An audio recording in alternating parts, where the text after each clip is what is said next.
Chapter 1. Shadows of Reconstruction. In the smoldering aftermath of America's bloodiest conflict, the small town of Franklin, Tennessee, stood as a fragile monument to survival, a place where the ghosts of 10,000 dead still walked the cannon-pocked fields, and the air itself seemed to carry the copper tang of blood spilled in 8 brutal battles. Just 20 miles south of Nashville, Franklin had endured more carnage than most southern towns its size, culminating in the infamous November 30th, 1864 slaughter. 8 hours of hand-to-hand hell that left 8,000 casualties in streets barely wide enough for 2 wagons abreast. It was early 1866, mere months after Appomattox, and the Civil War had scarred this community so deep that surgeons still dug mini balls from living flesh while gravediggers abandoned counting the dead. Yet as spring dogwoods tentatively bloomed pink against black winter soil, Franklin's 3,000 shattered residents chased weary normalcy like drowning men grasping driftwood, praying Andrew Johnson's Reconstruction would spare their fragile world from further Yankee meddling. Dawn over the graves, the physical toll. Picture this scene at first light. April 1866. Dawn mist rising thick from the Harpeth River like the breath of buried thousands, carrying faint rot of unburied bones and decaying leather accoutrements. Widow Abigail McGavock, 42-year-old mistress of the Grand Canton plantation, scene of unspeakable November 64 horrors, stood rigid on her veranda, staring at fields still pocked with cannon craters, where her 4 sons' ghosts whispered restless in the wind. "The ground remembers every drop," she murmured to her cook, old Mama Ruth, whose calloused hands bore scars from 4 decades fieldwork under McGavock whips, hands now legally free by Emancipation Proclamation, but forever marked by iron discipline of Cotton Rose. Mama Ruth nodded silent, eyes scanning middle distance where buzzards still circled fresh-dug Freedmen's bureau graves. Down Main Street's uneven brick sidewalk, limbless Johnny Raines, 19, both legs amputated above knee at Franklin, hobbled desperate between 3 saloons using whiskey barrel crutches scavenged from brewery trash. "Spare copper, gentlemen?" he'd rasp to drunks singing slurred Dixie, their faded rebel grey tunics now bar rags, empty sleeves pinned neat where arms used to be.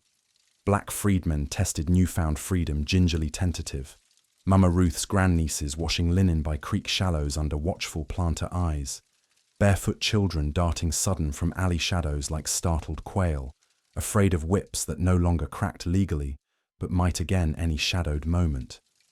Teenage freed boys tested boundaries bold, walking middle of Main Street instead of sidewalk edge, meeting white men's stares direct instead of averted. The air hung heavy oppressive with chimney smoke from cook fires burning scavenged fence rails, mingled with unspoken grudges thick as molasses, as if war's furies lingered restless in every magnolia hollow and creek bed overhang. Tavern windows glowed orange 6 a.m., where whiskey still flowed free to veterans trading rebel belt buckles for cornmeal rations. Livery stables echoed with wounded horses' pained whinnies, government condemned but still worked, and distant church bells called first prayer amid tangible scent of hopelessness. Franklin's invisible fault lines, the social powder keg. Franklin simmered dangerous with invisible fault lines snaking beneath polite society. Die-hard Confederates versus Yankee-imposed Republican tide reshaping Tennessee by bayonet point. Old planter elite, McGavocks, McTees, Main Street merchants with stores stripped bare by foraging, muttered lost cause loyalties, fervent in whale oil-lit parlors after supper, toasting General Robert E. Lee with bourbons smuggled past pickets, while cursing Lincoln's fresh-dug Springfield grave. "Abe's blood don't cleanse rebellion," planter Thomas Hargrove would growl, slamming crystal tumbler so hard stems snapped. Their wives, black silk mourning weeds still starch stiff, whispered over tatting needles about nigger equality, ruining social order.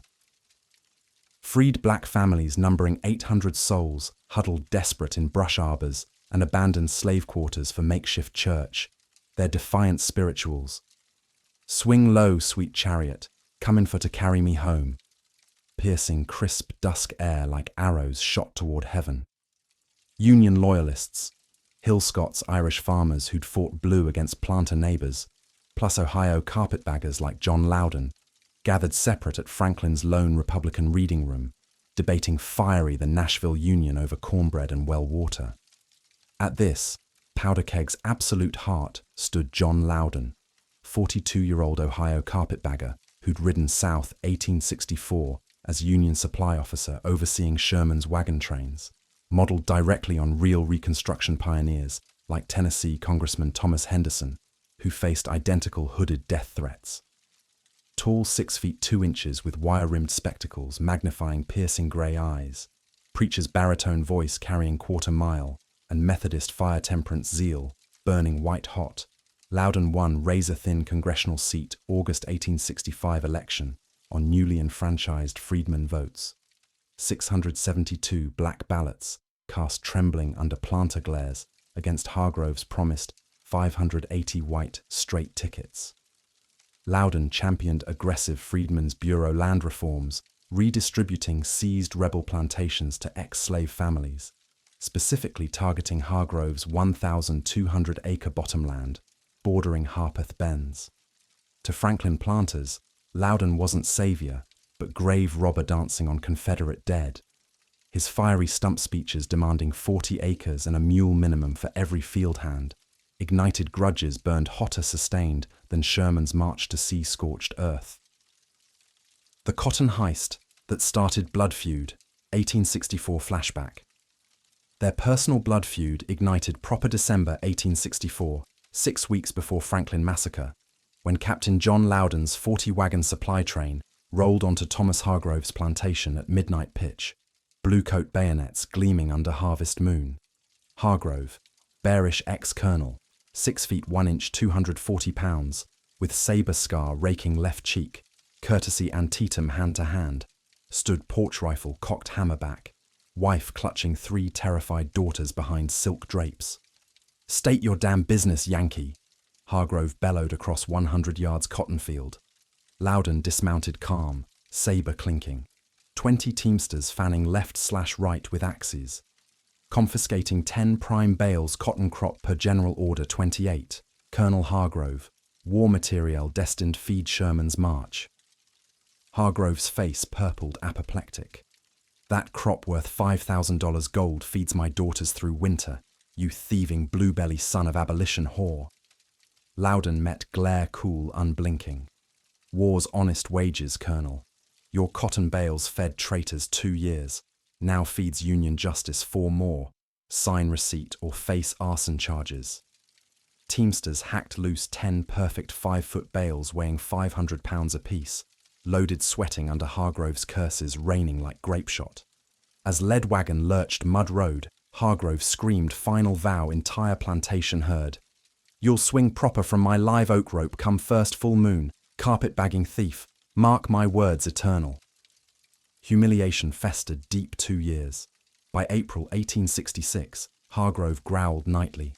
Franklin Inn backroom. Loudon dances rope's end sure as sunrise. Empire handles rest. Cronies, Surgeon Carter, Merchant Tate, Livery Grayson, nodded grim. Navy revolvers heavy hip holsters. Eyes gleaming old copperhead hate. Loudon's defiant stand. Courthouse Square Theatre. Loudon's weekly Courthouse Square speeches became pure theatre, 3 nights weekly.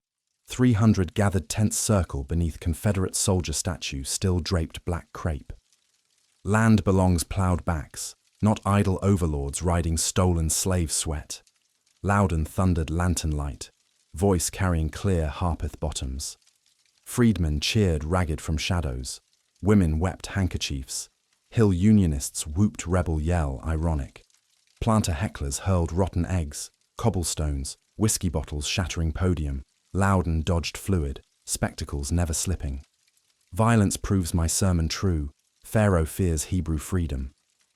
One moonless Tuesday March, 1866. Fist-sized granite rock crashed Loudon's parlor window, 9:15 p.m. sharp. Double-glazed shatter. Glass shards spraying Family Bible open Psalms 23. Blood-smeared note tied tight. Grave robbers rot hell eternal. Empire watches every step. 17 steps your outhouse privy. Count 'em. Clara Loudon swept glittering shards candlelight, hands trembling white-knuckled. John, their closing circle tight as hangman's knot, sleep-loaded tonight. Loudon reloaded Navy Colt .36 six-shot deliberate, chambers clicking ominous. Washington knows names, Clara. Empire breaks on Federal Rock. Loudon's forbidden beacon, Fair Street Sanctuary. Loudon's modest Fair Street two-story brick house, purchased $800 cash from bankrupt rebel captain ruined at Nashville's siege, doubled desperate beacon for town's absolute outcasts. Every Tuesday evening, 7 p.m. sharp, 25 freedmen souls crowded narrow porch, risking hooded wrath for forbidden literacy, lanterns flickering defiance against dusk curfew. One-armed blacksmith Elijah Brooks led nightly, left arm stump ending sharp Chickamauga Minier ball, reciting psalms fire-eyed. Yankee paper emancipation say I'm free legal, teach vote and planters ground permanent. Elijah's forge glowed red, Main Street still, but windows boarded nightly after Klan cross-burned dooryard. Scots Irish Hill Unionists joined fierce.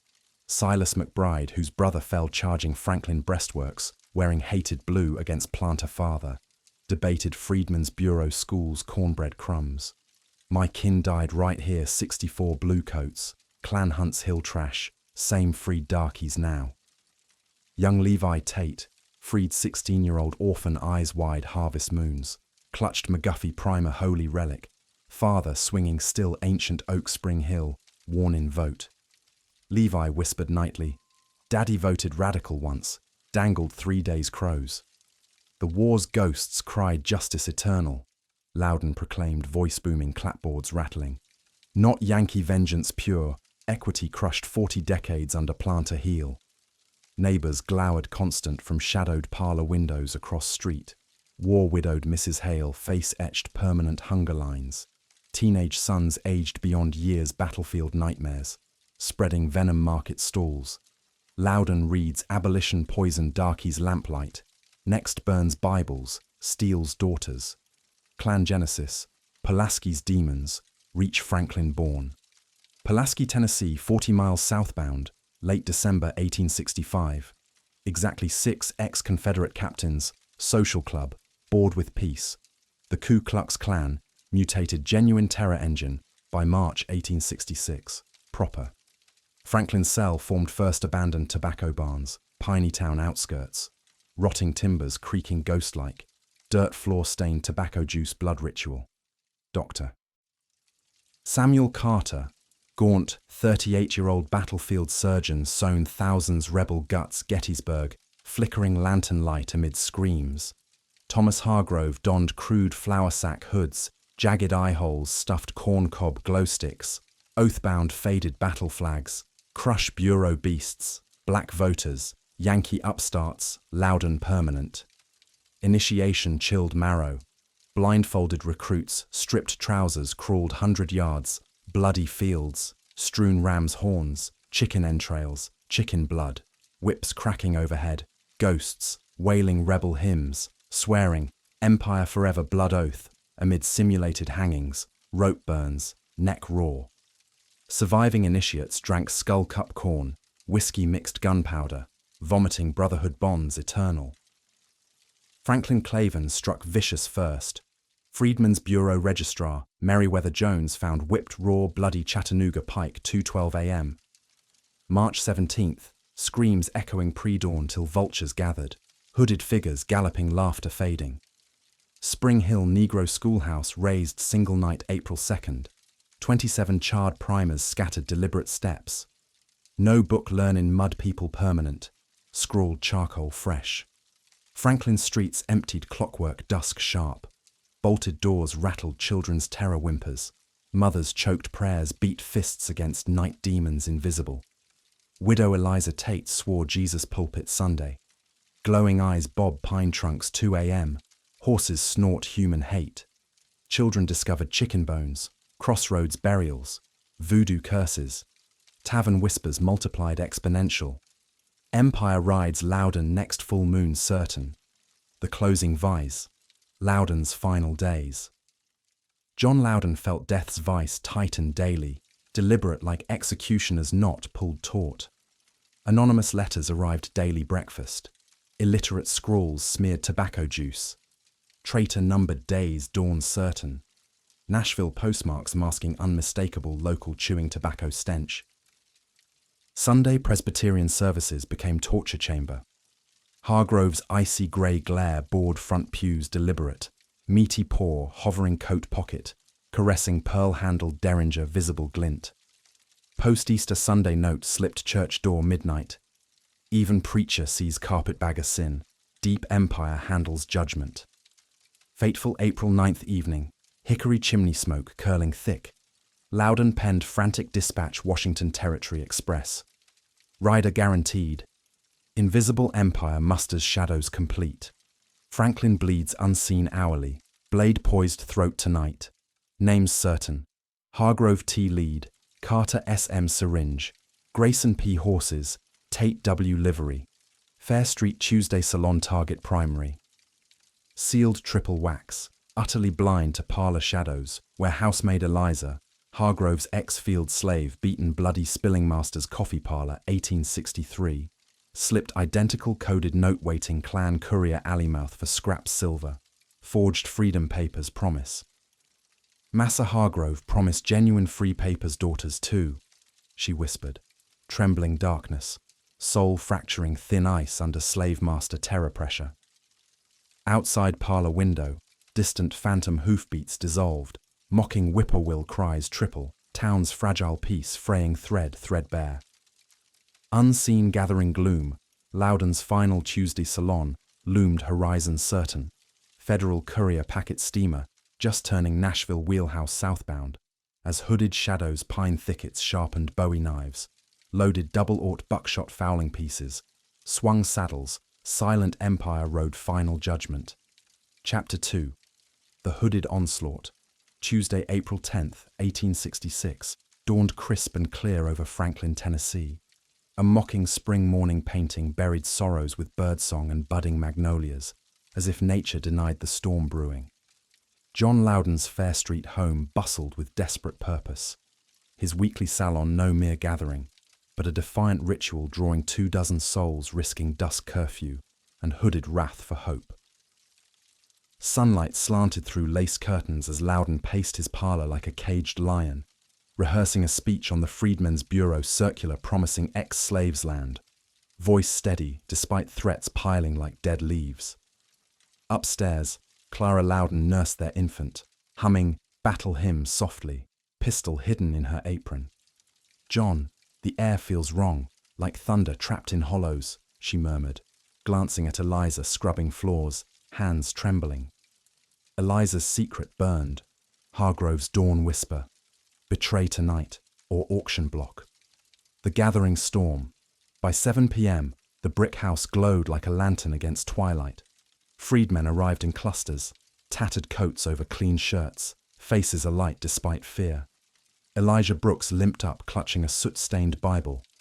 Massa Loudon, strung my cousin last full moon, teach us votes for hoods come. Inside, pipe smoke thickened, cornbread steamed.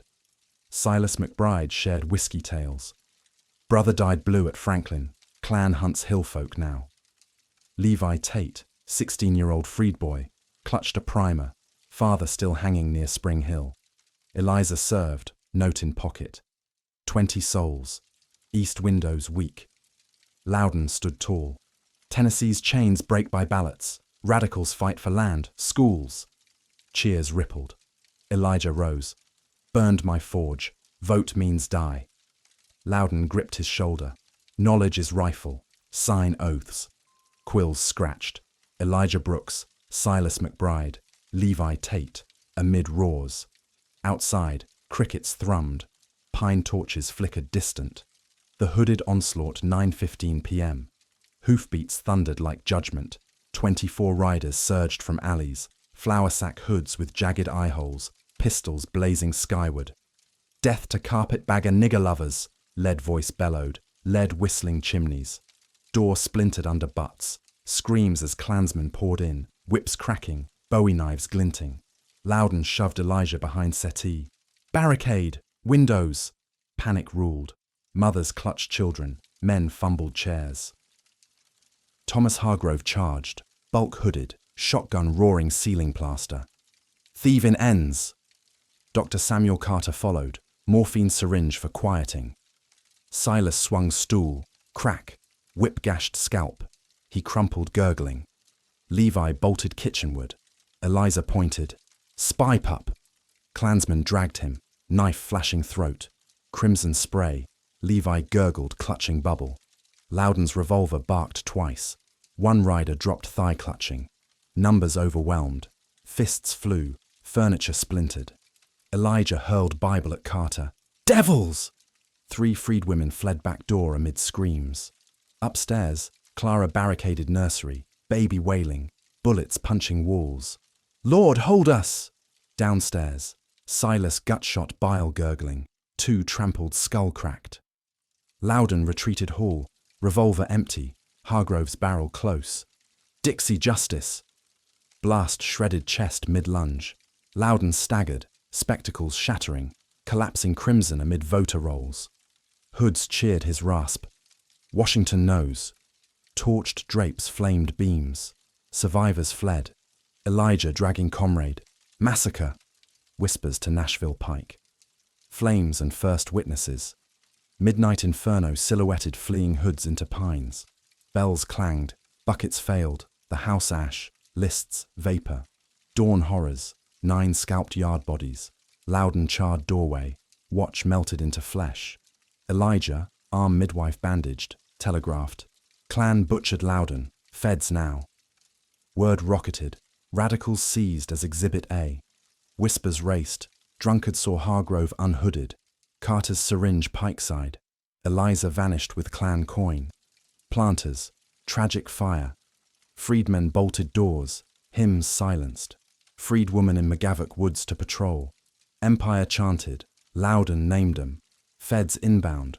Hooded hands buried Harpeth evidence. Echoes promised reckoning, or cover-up. As Congress stirred, shadows lengthened. Chapter 3. Washington's Shadow Play. Dawn broke bleak over Franklin, Tennessee, on April 11, 1866, revealing a town still cloaked thick in acrid smoke, rising from the gutted Fair Street ruins. Charred human bones protruded like accusing fingers from ash piles. Twisted metal voter rolls curled black, mocking the shattered Reconstruction dream with cruel irony. Federal telegraph wires hummed frantic with outrage coast to coast. Nashville's Union garrison dispatched 50 grim cavalry troopers under Major Elias Thorne within hours of Elijah Brooks' desperate wire. Back in Washington, radical Republican firebrand Thaddeus Stevens seized the House floor, his half-crippled frame shaking with righteous fury as he pounded his cane. The Klan's bloody hand stains American democracy forever. Rebel ex-colonels butcher congressmen with shotguns, while Andrew Johnson vetoes every safeguard for freedmen's lives. Will we cower while pillowcase phantoms rewrite the peace with bowie knives and burning pine torches? Franklin's streets transformed overnight. Bluecoat spurs clattered urgent on cobblestones. Freedmen peeked cautious from alley shadows clutching hidden knives. Rich planters shuttered plantation windows tight behind lace curtains, whispering frantic orders to house staff. The federal probe ignited like dry pine straw in August. Federal probe ignites. The first 48 hours. Major Elias Thorne, a stern Vermont regular scar deep across cheek and shoulder at Gettysburg, where Pickett's charge took half his company in 20 hellish minutes, established iron-fisted headquarters in the ironically grand McGavock Mansion, a former Confederate shrine now requisitioned rough by bluecoats who stacked hay bales in marble foyers. His hand-picked detectives fanned out systematic through traumatized streets like bloodhounds. Grizzled Sergeant Amos Reed, 20 years Army with Apache Wars scars, cornered survivors relentless under hissing oil lantern glare in makeshift interrogation tents. One-armed Elijah Brooks sat first, his crude midwife bandage oozing fresh through linen. good hand trembling as he sketched Hood sightings on charred voter roll scraps with charcoal nub. 20-odd riders minimum, sir. Hargrove's bear bulk lead in charge certain. Carter's syringe catching moonlight like devil fang flashing. Chanted full, invisible empire forever. Clear as Sunday church bells over the whips cracking. Freedwoman Sarah Tate, 16-year-old Levi's aunt, dress torn from woods flight, whispered hoarse from root cellar hiding. Eliza pointed the boy deliberate-like to kitchen door, trembling but certain, then melted, vanished like river smoke when first shotgun thunder. Heard her whisper, "Massa forgive," going out back door. Tent morgue autopsies under canvas confirmed pure savagery. Loudon's chest cavity shredded to rags by double-aught buckshot, fired at 3 feet range maximum.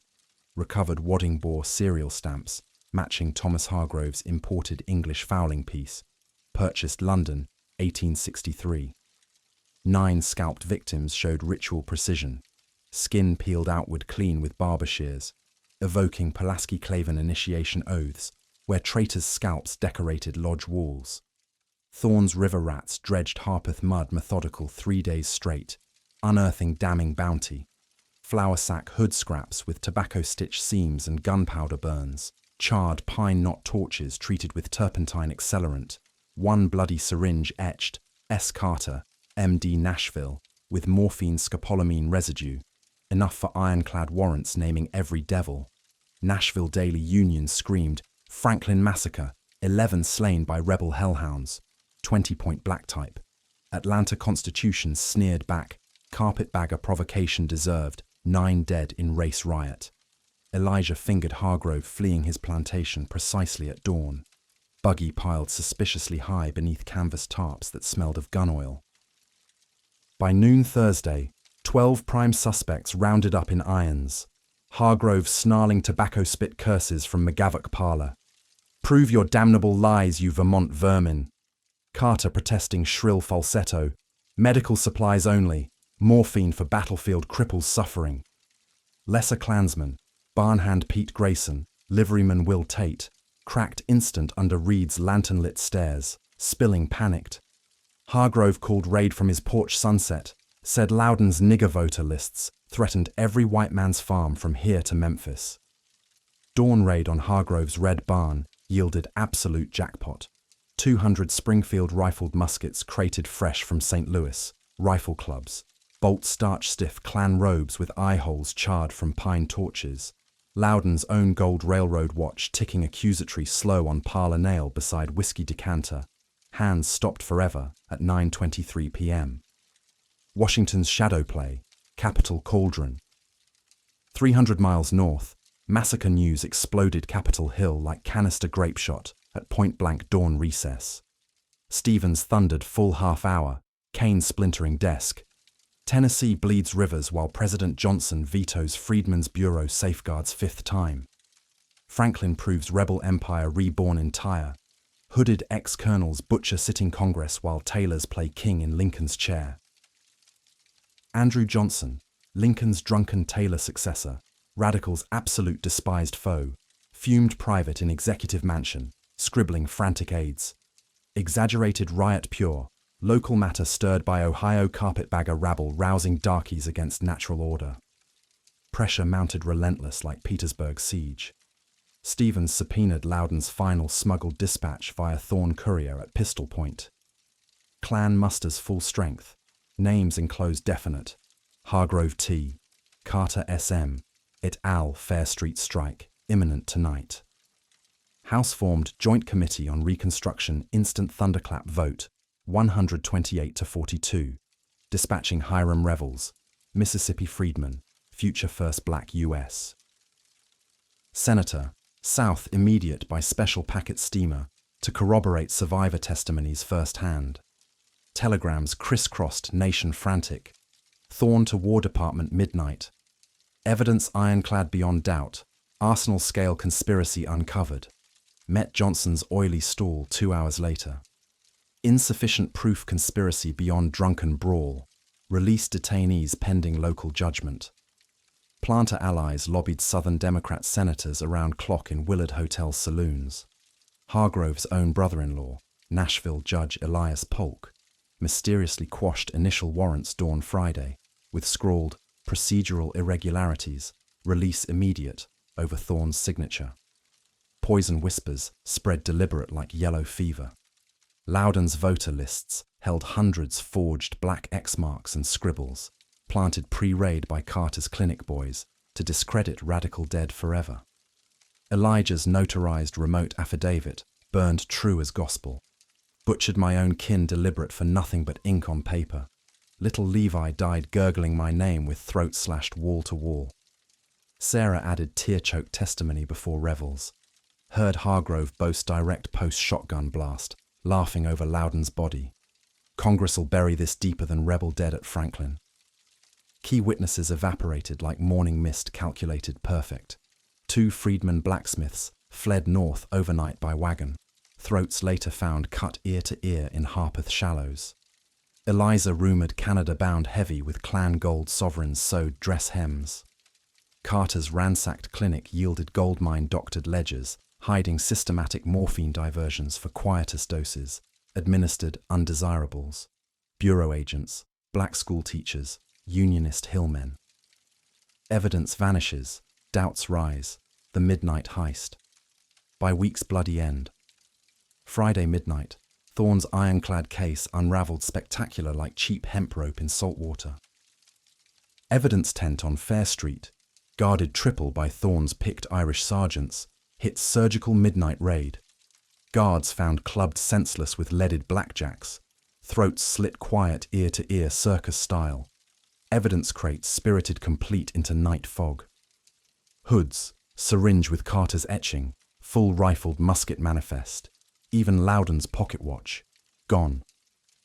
Insiders absolute did this dirty, Thorne roared Crimson Dawn discovery, fingering corrupt Nashville garrison turncoats with Tennessee wives and rebel brothers. Hargrove's splashy Nashville trial opened theatrical Monday under friendly Judge Amos Polk, Carter kin by marriage, who dismissed all charges colder than January Harpeth. No direct proof whatsoever links defendants to arson, murder, or conspiracy. Tragic accidental fire suffices explanation. Witnesses recanted wholesale scripted perfect. Elijah bribed shiny new forge complete, plus permanent protection from local Claven. Sarah Tate intimidated proper by 20 night riders circling her hill cabin Friday midnight. 12-foot flaming cross planted burning deep in dooryard with baby's shoe impaled atop. Revel's explosive leaked report, smuggled north by Black Barber courier, decried absolute obstruction orchestrated from highest offices federal. Johnson's personal inner circle fingered heavy, but President's sweeping amnesty wave pardoned 15,000 ex-rebels en masse that July haymaker, gutting every Southern prosecution clean surgical. Franklin exhaled collective tense breath audible. Planters toasted sly quiet at backroom inns. Victory total over Yankee tyranny forever. Freedmen huddled absolute terror silent from that day. Church hymns choked dead throats closed fear tight. Thorne demoted formal overzealousness charge. Shipped north frozen out bitter to rot on recruiting duty. Final dagger twist gut punch nation. Loudon's widow Clara surfaced shattered Ohio 3 weeks later, clutching single singed vellum letter from husband penned 8:47 p.m. Massacre night predicting cold. Washington betrayal, certain from Johnson himself. Rumors swirled immediate deeper rot absolute. Johnson aides tipping Hargrove direct via private telegraph code nights before raid. Radical Republican scalps hunted systematic revenge nationwide. Congress passed 14th Amendment months later, narrow, desperate vote. Franklin's literal ashes fertilizing citizenship soil iron. But justice flickered final pathetic out like snuff candle parlor darkness. Bluecoats withdrew final spurs fading dust trails south. Hooded whispers promised fresh rebel blood soon. Single buried Capitol dossier trunk hinted truths too explosive, dangerous for any daylight whatsoever. Setting perfect stage for massacre true architects fade complete unpunished into gilded legend, as Reconstruction's greatest master cover-up took permanent twisted root, deep fertile Tennessee clay. Chapter 4. Echoes from the Vaults. As the bluecoat spurs faded from Franklin's dusty roads by summer 1866, the town stitched its wounds with deliberate silence, burying the Fair Street Massacre beneath layers of magnolia vines and polite forgetting. Thomas Hargrove's plantation gleamed renewed with fresh whitewashed columns and slave-free sharecroppers working his fields under overseer eyes. Dr. Samuel Carter's clinic hummed steady with patients who asked no questions about blood-stained syringes or midnight visitors. Freedmen's cabins stood emptier daily, families fleeing north on whispered Underground Railroad remnants, carrying tales too dangerous to voice. The 14th Amendment passed that July, granting citizenship to ex-slaves partly fertilized by Franklin's ashes, while ex-rebels like Hargrove pocketed Andrew Johnson's blanket amnesty pardons, washing their hands legally clean. Yet justice remained a restless ghost, haunting dusty National Archives boxes, yellowed diaries, and forgotten attic trunks, as if the invisible empire had rewritten history itself with invisible ink. Lingering shadows and buried truths. Years peeled away like faded wallpaper, but Franklin's hidden scars festered beneath the surface.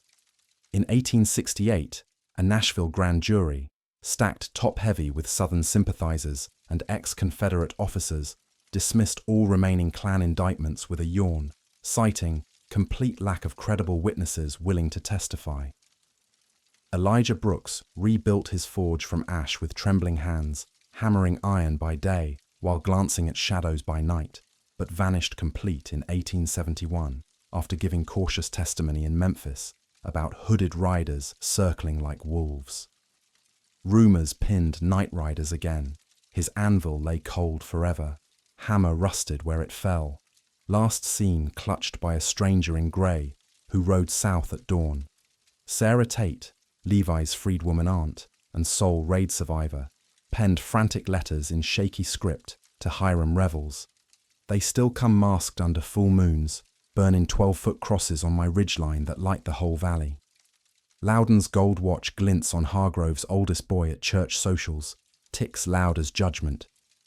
Revels forwarded them urgent to Washington desks, but Capitol vaults swallowed every page amid Grant administration's swirling corruption scandals, credit mobilier bribes, whiskey ring payoffs, lost to deliberate bureaucratic fog that choked truth like Spanish moss. Clara Loudon, widowed and hollow-eyed, published a slim pamphlet in Ohio titled Betrayed by the Bureau, 40 pages detailing her husband's final warnings, the parlor voter lists fluttering amid shotgun smoke, even Eliza's conflicted betrayal glimpsed through nursery keyhole as the girl pointed Levi to slaughter.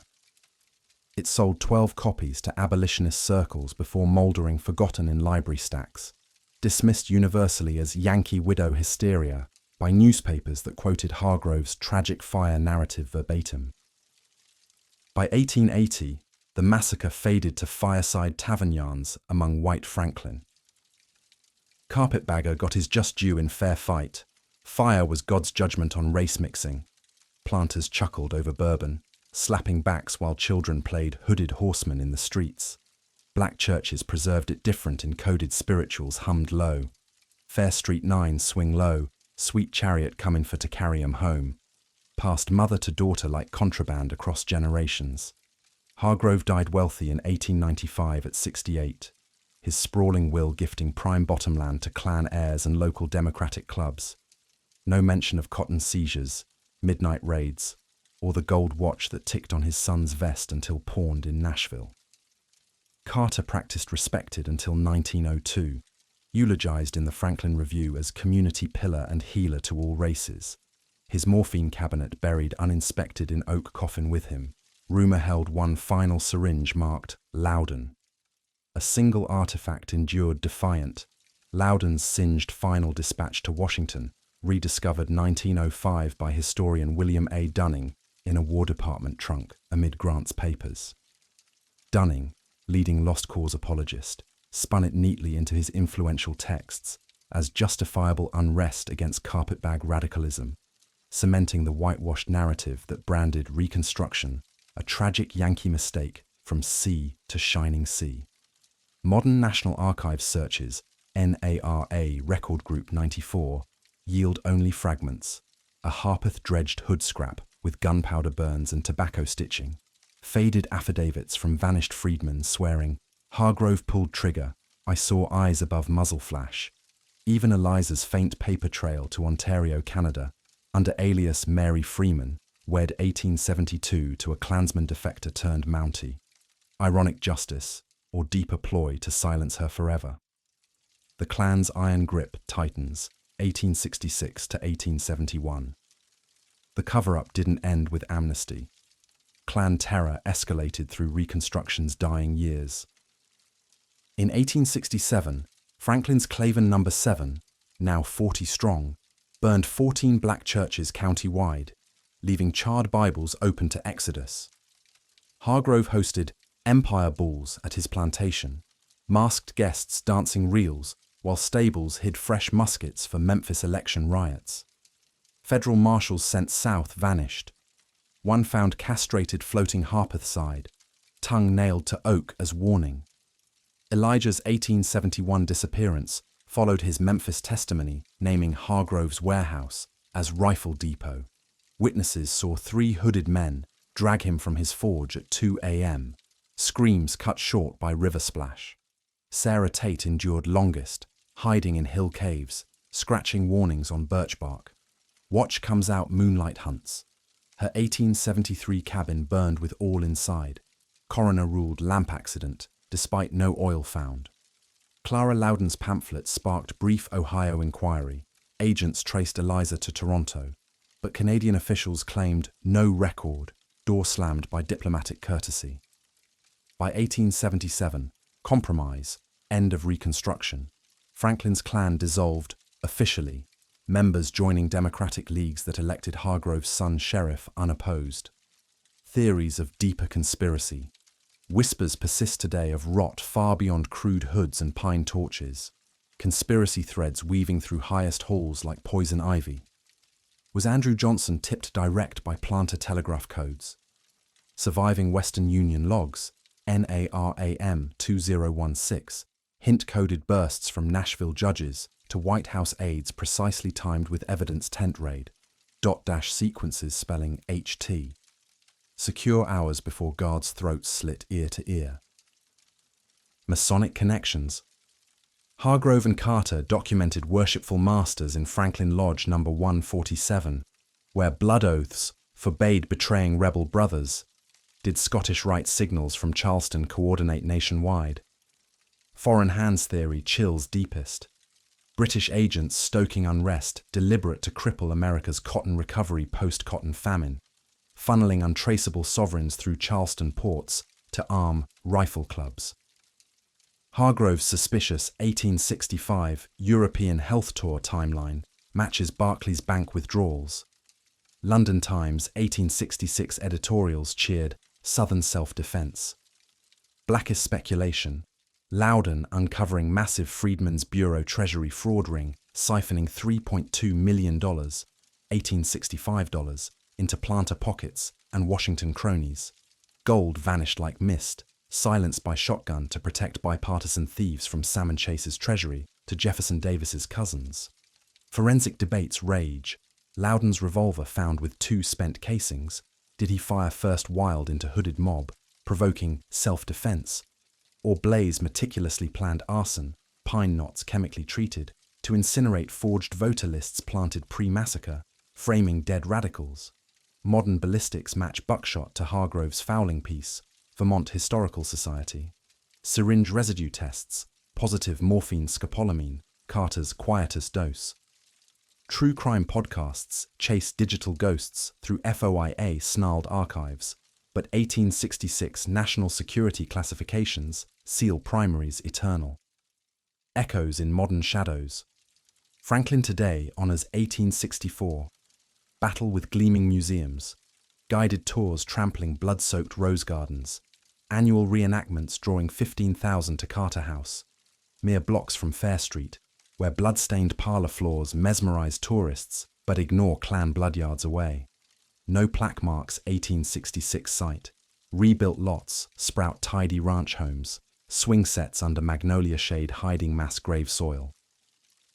2020's parallels sting vicious. Voter suppression echoes Loudoun's fight. Poll taxes reborn as ID hurdles. Felony disenfranchisement hitting black voters 4-1. Precinct closures mirroring schoolhouse burnings. Hooded symbols resurface defiant at rallies. Burning crosses live-streamed globally, while Empire Forever chants echo 1866 verbatim. January 6th footage shows pillowcase hoods sold on Etsy as historical cosplay. Descendants unearth attic diaries sporadically. Elijah Brooks' grandson's 1932 notarized claim. Grandpa swore Johnson's man warned Hargrove night before via livery stable meet. Gold Eagle changed hands. But 21st century courts dismiss exhumation pleas, citing no probable cause. 2023 FOIA breakthrough.